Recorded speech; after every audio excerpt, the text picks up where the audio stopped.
Hello and welcome to On Boards, a deep dive at what drives business success. I'm Joe Ayoub and I'm here with my co-host Raza Shaikh.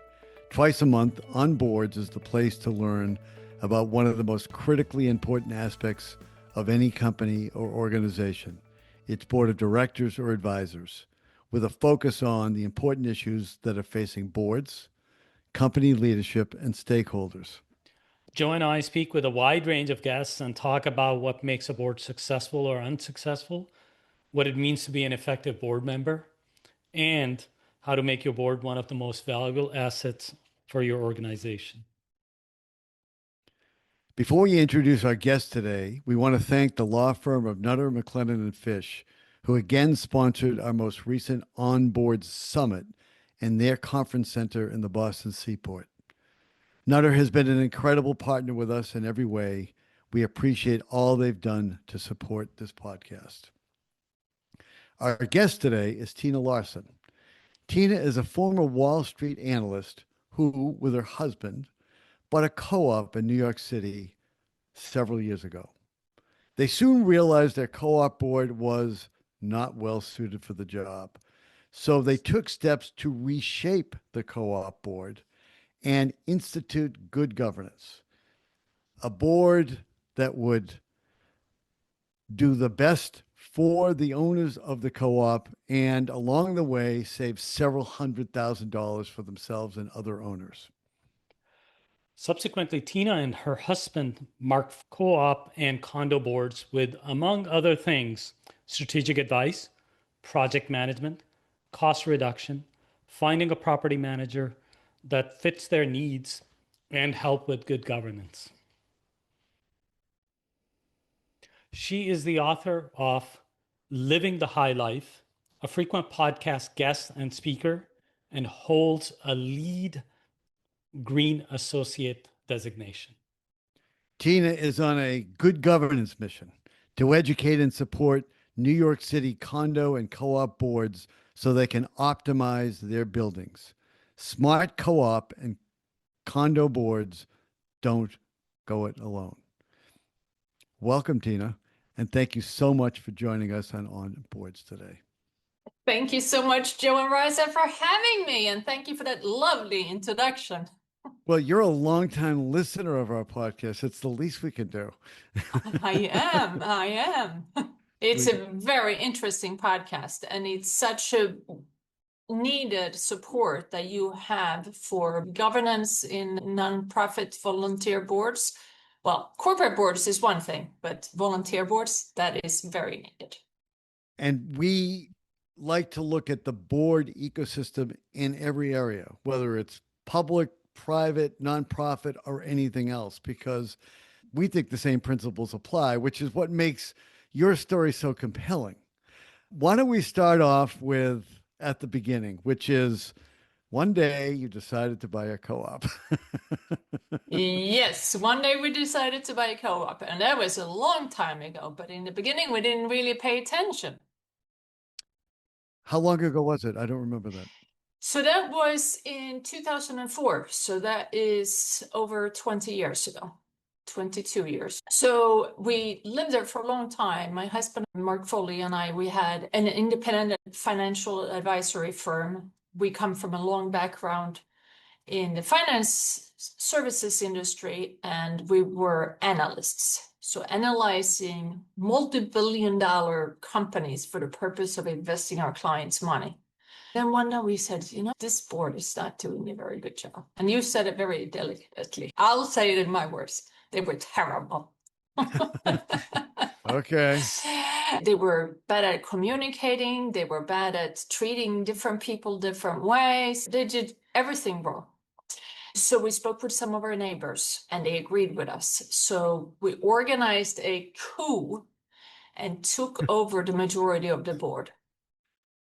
So before we get into the coup, what was it that you saw, or how did you learn about what they were doing or failing to do that led you to obviously take a pretty drastic step? Yeah, so they were not answering. We were actually not allowed to use our terrace.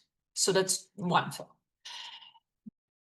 And when we offered to remedy all of their concerns about us using our own terrace, they basically said, no, we don't accept that. We said we can buy our own insurance, which we found out later that we weren't even required. They said, no, no, no.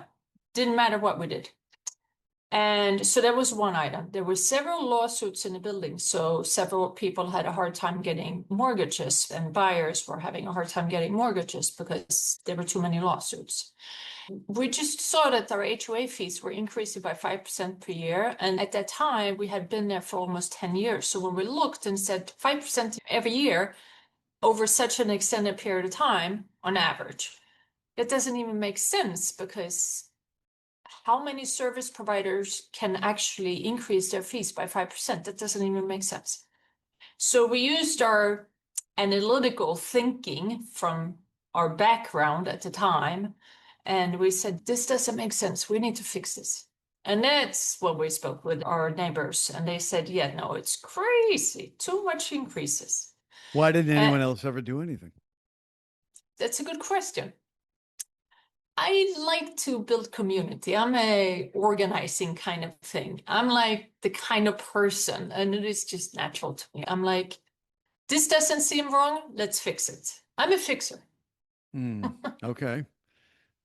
So we spoke with these individuals, and they agreed. And we said we need 4 people on the board. And we realized that if you're just one person on the board, you're not going to be able to get anything done.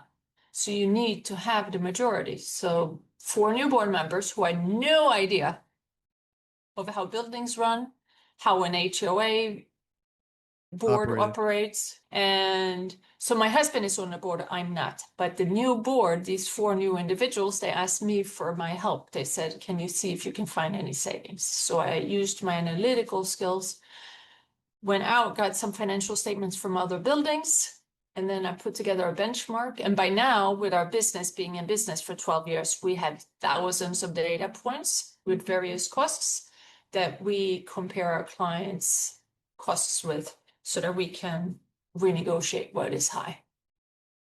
But at the time, you did analysis of your own building and its expenses and realized they were way overspending. Yes, but just looking at one, so in our building, let's say that we have an elevator service contract and it's $1,800 per month. How do you know if that's high or low? You don't. So my husband and I went out and pretended to be buyers of other apartments so that we would get the financial statements for other buildings. And based on that, we put together a benchmark. Now we could compare, okay, so these guys, they only pay $1,200 per month. They have the same amount of elevators as we do, and we're paying $1,800. There might be something there. Or we had a marble polishing contract. So we have a full-time staff, a marble polishing company who comes in for $30,000 per year to polish our marble in the lobby. But this building over here, they don't have that contract. So how do we find that out? So we spoke with the super. The super said, oh no, our staff is standing around doing nothing at night when there's nobody there. So he said, they can do it. So we bought a machine that was $1,800 and some detergent or whatever solutions that we needed. And then the staff does it. And the guy who works overnight, he loves his marble polished lobby because he's so proud. And he said, well, it keeps me awake. It gives me something to stay awake over when nobody's here. So when you say you organized the coup, you got proxies from a bunch of your neighbors, got 4 new board members elected, and then the new board majority kind of took steps to become, let's say, more financially responsible. That's exactly it. Excellent. And in the first 3 years, we saved our building $340,000, which is 10% of our operating budget. That adds up, and that's real money. And it accumulates, and it's millions by now. We stopped counting when we set up our business, and we reached 2 million or something. And then we said, yeah, we don't have time to count.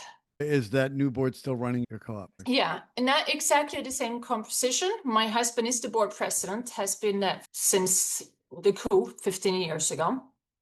And some of the other board members have been there for a long time, but it's evolved. Initially, we just needed seats. Right. No, I understand. Did you at the board, or did the board talk about what it means to be a board member, specifically that being a board member means you have fiduciary duty to whoever it is or whatever it is that you're doing? You have a job to do. Was there ever a conversation about that with the old board? There was a lot of talking, not so much doing.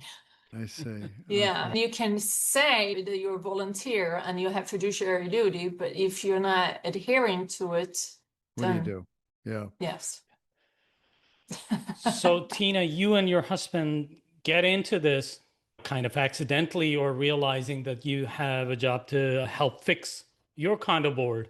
And sounds like you realize that others may need this as well. And you decided to start Folsom Group. So talk about that. What is it? How does it come about? And how does it work with other condo boards? Yes. And HOA boards. Wherever people live. Yeah. In Yes. fact, maybe talk a If little the- bit about that as well. A lot of people Okay. live in co-ops, condos, or HOAs. Yes. So that's the legal term. If you're in a different part of the country, it might be called a community association or something else. And that's how it's termed legally in that area. It doesn't matter to us. So if you own in some form of community, and that can be an apartment, it can be townhome area, it can be a gated community, it can be a golf community or something else. So if you own what you live in as opposed to renting it, and you can't have everybody in that ownership. You can't have 100 people making decisions together. So therefore, you have to vote in a handful of people, usually somewhere between 3 and 7 or 9. Those are the people who then make decisions for the entire community. And that is the board. And sometimes it's an HOA board, it's a condo board, it's a co-op board, but it's a board who then is basically acting as a miniature little government. They are governing the community. Our specialty, there are 66 million Americans who own in an HOA. In New York City, there are 3 million people who own in a co-op or condo, or on Long Island, it might be an HOA. But 3 million people, so it's a large community in New York. And this is our focus. But the same concept applies anywhere. It doesn't really matter. Right. The problem that we've discovered over those 3 years, as you see with nonprofit boards, with the corporate boards, well, maybe with them too, is that if you're a board volunteer, then you're doing this on your spare time. And if you think about it, if you are on a board of a consulting firm, that might be very simple to understand and very easy. But if you're on the board of a building that has union staff, that has to adhere to electrical codes, to plumbing codes, to building codes, to all of these different regulations, then you have to try to manage being on the board. And at the same time, you have to handle all the shareholders or owners' concerns. And then you have mice and bed bugs. And then your manager is a property manager, but the property manager is a third-party firm that they hire. Their business model is so that they have to have 6, 7, 8 buildings in order for them to operate, or that's how their business is structured, which means that's like running 6, 7, 8 businesses. And I don't know about you, but for me, one business is keeping me plenty busy. Yeah. So the model for the management companies only works if they have a number of clients. And basically, it's not designed for a significant, let's say, hands-on kind of on the ground. Every building is different. So it's up to the board of whatever building it is to make sure that they're doing what they need to do and that the board is hiring whatever they need along with whoever the management company is. Exactly. You took the word out of my mouth. I'll summarize. So, hey, there's no pay. There's a lot of complexity. and you have to deal with a lot of things, and you're responsible for a lot of decisions. What could go wrong? So talk about then how Folsom Group then helps make this better for various co-op and Give an condo boards. example. You don't have to give any names of one client that you helped. Someone says, we need help. What do? You go in and what happens? Okay, so what happens? So it depends on what they hire us for. And just to back up a little bit, when we started with our cost reduction services only. We say, okay, we're going to compare all of your operating expenses to what our benchmark, and we're going to save you some money. And we typically save them 5 to 10%. The most common areas of savings are heating, water, electricity, and insurance. Mhm. So very often they have an insurance broker that they are not even connected with. So it's not a personal relationship.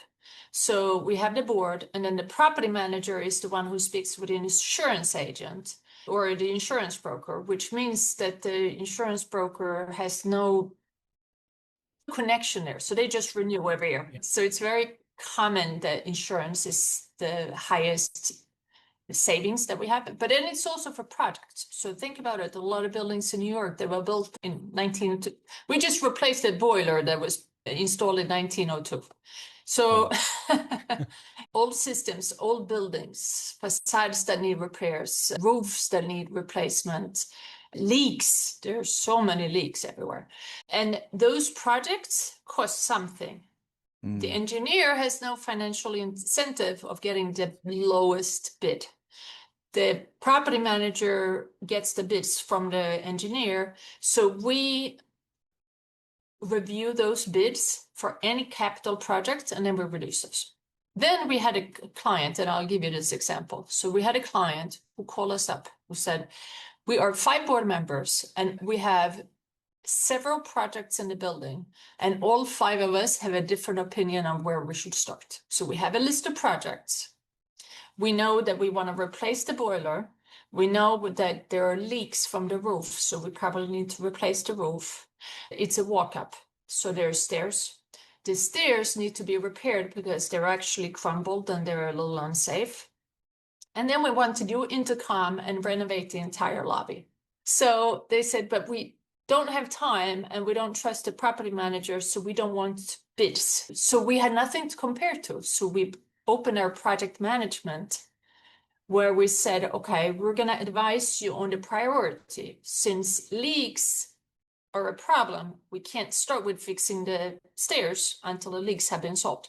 So we provide them with a strategic advice on how to practically implement their wish list and how to fund it and in what order. And then we physically go there and oversee and meet with contractors and plan it and use a strategic plan to begin with the end in mind. We know that this is what they want at the end, and this is how we're going to get you there. I think it sounds like it really just allows you to come in and help the board.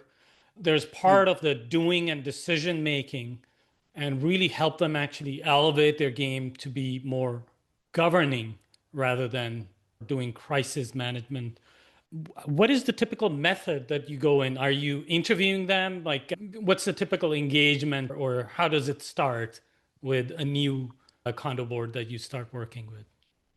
We do a lot of network, but our clients typically find us from one of their residents. So that's one of the 3 million New Yorkers who has an interest. They especially are interested in our cost reduction because that's on a contingency. So it sounds very good. It's not going to cost you anything. And it's always very easy to tell others what to do, how to do your job better. I don't know if you have that experience with anyone. So the owners very often want to introduce us to their board, and that's how we get most of our clients. What happens after cost reduction? Once we speak with boards, they very often about our cost reduction. We also talk about our project management and our strategic advisory or our property management search service. And very often in that conversation, they feel that those are more urgent. So they have urgent projects that they need to solve, and they have a bad relationship with their property manager, or they have lost trust in their property manager. So very often those items become much more urgent, and the cost reduction very often falls on the sideline. Do you get involved in any way with helping recruit better board members, or do you work with the board to help recruit board members or anything like that? Or do you just work with whoever's at the board? And I'm guessing if they hire you, that probably says something about them in terms of, but really trying to do something different than just check the boxes. Do you get involved with the board in terms of who's on it and who might be on it that might add more to the decision making? That's a great question, and we don't directly, but we do in some way, because there's a lot of education. While we work with a board, there's a lot of education, and we provide a support. We say, have you thought about doing it this way? Have you thought about doing it that way? And it kind of comes around. It's very funny that you asked that, because we have a tool on our website called the Quorum Blueprint. And also, of course, I have my book, Living the High Life. So let's go back to the book instead. So Living the High Life is a blueprint on how to get involved if you own an HOA anywhere in the country, so the 66 million Americans, how to best have a say in your HOA, co-op, or condo. And that is to be on the board. And then in the book, there are tips on what skills make best board members. And what are they? It depends. So, for instance, and one of the examples that I give in my book, isn't that always the case? It depends. One of the examples that I give is if you're in a 6-story building and you need new elevators, and the board is having a hard time making decisions about the elevators, you know who's the best person to recruit to the board? The person who lives on the 6th floor, who can't stand that there's no elevator. It's going to be very personal to them. They want to fix it. That person would make a good board member in that situation, because that person really wants to spearhead that. They want it done. What else does the book cover? And do you basically position it as this is the distillation of kind of your wisdom and thoughts? And if somebody wasn't hiring you, that they can learn pretty much most of the things that a condo board or a condo board member should be up to speed with, be knowledgeable about, and it's kind of like a training for them to be more effective? How do you position the book? So the book is positioned that our goal is for every single board client that we work with, that they operate in a proactive way. And the worst case scenario, in our opinion, is the collapse in Surfside, Florida. Very tragic.